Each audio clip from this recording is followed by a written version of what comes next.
Nice matchup here. BYU at Baylor. Both teams are 5-1. BYU is coming off a loss, their first loss of the season, the 2-3 Boise State. And Baylor's had a victory over West Virginia, 45-20 in their last game. Both these teams are having outstanding seasons. But if I look at BYU right now, this is a team that just got knocked off of the playoff picture. They had a chance if they ran the table and won all their games. They had a really good shot of making the playoff.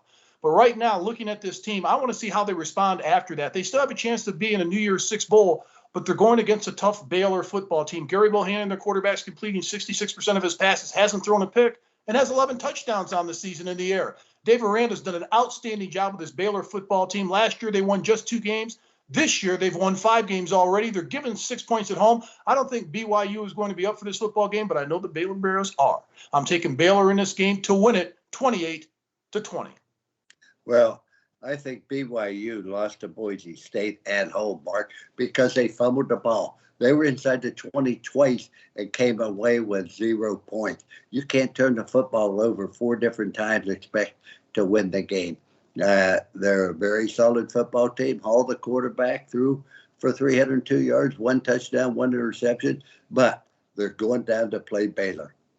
Baylor got beat by Oklahoma State, played very poorly. When you listen to what the players said, that they had a great week of practice. They knew on Monday, Tuesday, and Wednesday that they're going to play well, that they just refocused on everything, and it certainly was very impressive against West Virginia.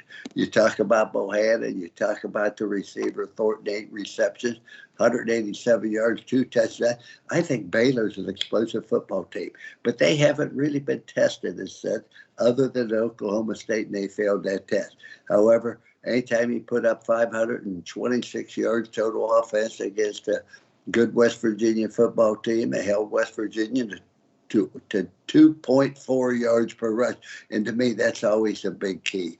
I think that Baylor wins this football game 27-24, but I think it's going to be a close game because this is a good BYU team, but not good enough to beat what I think has been a surprise in Baylor.